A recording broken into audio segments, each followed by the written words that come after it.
All right, hey guys, it's Friday afternoon again. We're here at Cohle Performance Chiropractic inside of the gym, and we're gonna go over 17.2 this week. So hopefully everybody's calmed down and recovered from 17.1. 17.2 has a couple different movements throughout the different rounds. First, we'll start with the walking 50-foot lunge in the front rack with the dumbbells. There's really no easy way around that one. There's no quick way to do it. But we'll talk about some different exercises you can do just to start to activate your core a little bit easier. From there, we move to the get onto the bar, and we'll do toes to bar. And then in the later rounds, if you get to the later rounds, you'll do some muscle ups too.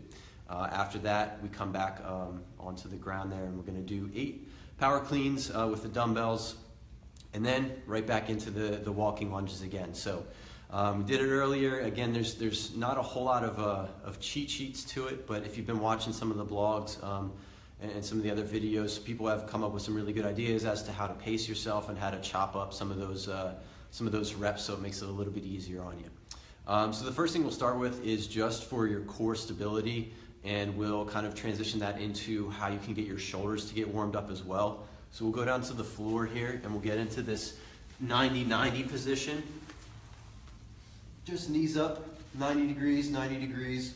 And from here, making sure you can get a little bit of a posterior pelvic tilt so that we're activating the core. The next position from here is gonna help to develop the shoulders to warm them up a little bit. You can take I just have a 7.5 pound plate here. You can take a dumbbell, something very lightweight, and you can do shoulder retractions and protractions in this position here.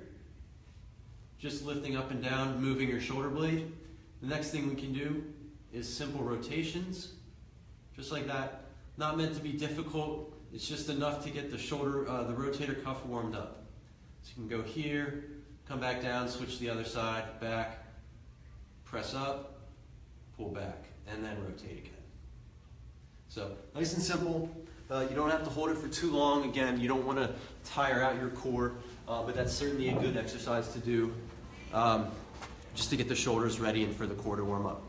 The next thing, once we get into certainly the toes to bars, we're going to need the shoulders, you're going to need your core, and then as we go from there, we're going to get into the muscle ups where the extension of your shoulders is going to be really important. So I think a big component of getting into those later rounds is certainly having some good shoulder extension and getting that movement better.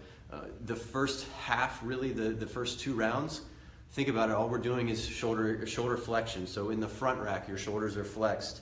When we get into the power cleans, you're starting low, bringing the shoulders up. So then after you get through the toes to bar round, now we need to get into shoulder extension for the muscle ups. So this one really helped out a lot of people earlier today, so I'll show you that. There's 2 of those. The first is just pure shoulder extension. All you have to do is sit on the ground, palms flat, arms behind you, and we'll just walk our arms backwards. And so you're gonna feel a nice pull in the front of the shoulder.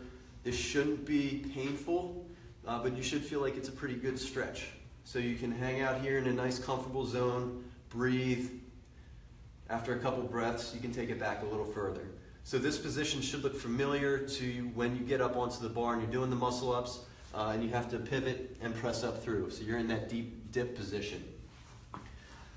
The last one that I think will combine both of the muscle ups and the toes to bars is to activate the shoulders again. So we'll head over here to the bar.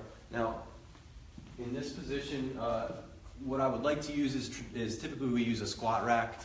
Just get the bar and sit on the floor in basically an L-sit position and grasp the bar so that your feet are flat and you don't have to use your core. But just to show you what we're after is if you're hanging and your feet would be in an L-sit position on the floor, all you're going to do is grip, lock the shoulders in, and then move back and forth. So we're just moving the shoulders back and forth. You're not moving, it's not a head movement, it's really just for shoulders. And so what that's going to get you is you can see how that transitions into the kipping part for the toes to bar, and if you're able to string together muscle ups as well, that's a great warm up for those. Now, as far as tips and tricks, we've talked about, or a lot of people have been talking about the power cleans. So there's only 8 of them, which I'm sure a lot of people can do unbroken. However, I definitely recommend breaking those up. So if you maybe break them up into 3s and then do a last set of 2, because you want to make sure when you get to that 8th power clean that you're ready to go right into the walking lunges. You don't want to have to waste a rep of doing another power clean to get here and then go and walk. The walking lunges, again, like I said earlier, there's no easy way to get around them. You're going to feel the burn pretty good in those, but you want to make sure you keep moving. Don't stop and don't drop them. The last thing I would say, the last suggestion would be for the toes to bars and then for the muscle ups too. If you can get through the toes to bars unbroken, I think that saves you a lot of time to get into those muscle ups. The muscle ups, as you get going in the later rounds, shoulders are going to be tired, grip's going to get tired. Make sure you're activating those shoulders. Once you get into the dead hang where you don't have any activation in the shoulders, the grip's going to go pretty quickly. And then at that point, it's just you're kind of against the clock there. So I'd recommend breaking up the muscle ups too. You know, if you can string together a couple of them, 3, 4 in a row, great. Obviously, as you get into the later rounds, it's probably going to get back to singles or doubles. But it's only 12 minutes, so go after it. If you guys have any questions, please feel free to comment.